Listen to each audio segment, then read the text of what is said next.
महामंडलेश्वर ललिता तिथि का बहुत बहुत आभार प्रकट करना चाहता हूं, जिन्होंने काशी की धरती पर मुझे आमंत्रित करके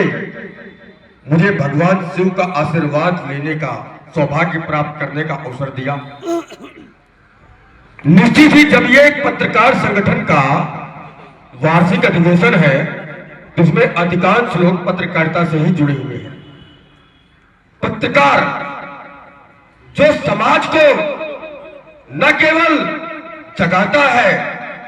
बल्कि उन्हें उनकी समस्याओं, समाज की समस्याओं के प्रति समाज को सचेत भी करता है और सामाजिक समस्याओं को लेकर के, राष्ट्र की समस्याओं को लेकर के, धर्म से जुड़ी समस्याओं को लेकर के अपनी कलम की धार से प्रशासन और सरकार को भी जगाने का काम करता है। और जब पत्रकार की कलम से प्रशासन और समाज नहीं जागता, तब सत्ता परिवर्तन की आवाज उठती है उन्हीं पत्रकारों की कलम से। पत्रकार की कलम केवल एक लेखनी नहीं होती, बल्कि युद्ध लड़े जाने वाले तलवारों और परमाणु बम से भी ज्यादा शक्तिमान होती है, सामर्थ्यवान होती है। मैं अखिल भारत हिंदू महासभा की ओर से आप सभी पत्रकार बंधुओं का इस अधिवेशन में अभिनंदन करते हुए कहना चाहूंगा, उस आपातकाल के दौर की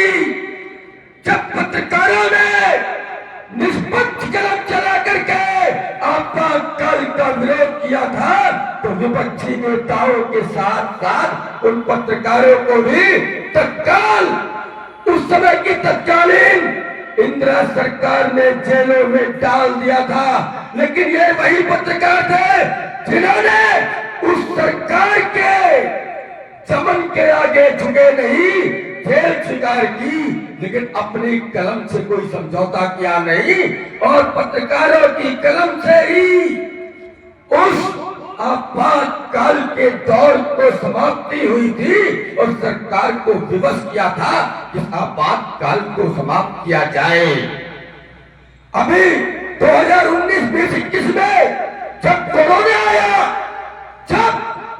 संपूर्ण देशवासियों को उनके घरों में सुरक्षित बंद किया गया, तो भी वो पत्रकार ही था जो अपने प्राणों की बाजी लगा करके समाज में घूमते हुए कोरोना से लड़ने के लिए संपूर्ण राष्ट्र को आंदोलित कर रहा था। लेकिन उस समय बड़ा दुख होता है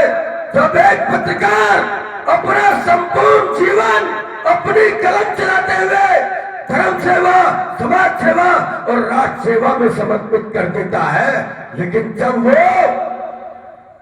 सेवानिवृत्त होता है पत्रकारिता से,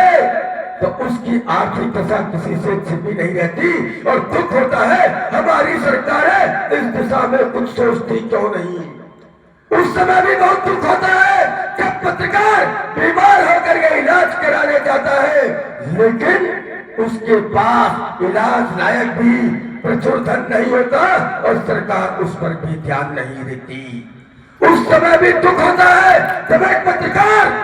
समाज के जो दोहरी नीति वाले लोग हैं, जो आपराधिक प्रवृत्ति के लोग हैं, उनके खिलाफ जब वो कलम चलाता है, उनके भ्रष्टाचार को उठाता है और उनसे जब उस पर प्राण घातक हमले होते हैं, तो पत्रकार की सुरक्षा के लिए, दायित्व लेने के लिए न शासन आगे आता है न प्रशासन आगे आता है। मैं अंत में केवल इतना ही कहना चाहूंगा, ये जो हमारा पत्रकार वेलफेयर एसोसिएशन है, इसके संपूर्ण भारत के पत्रकारों को जुड़ना चाहिए और ये जो मूलभूत समस्याएं हैं, उनकी सुरक्षा का, उनके स्वास्थ्य का और तमाम तरह की जो जुड़ी समस्याएं हैं, उनके निदान के लिए इस एसोसिएशन को, संगठन को मजबूत करना चाहिए, और अखिल भारत हिंदू महासभा देश के पत्रकारों को भरोसा दिलाना चाहती है कि वो सदैव पत्रकारों के हित में खड़ी थी, खड़ी है, खड़ी रहेगी। जय श्री राम, जय हिंदू राम।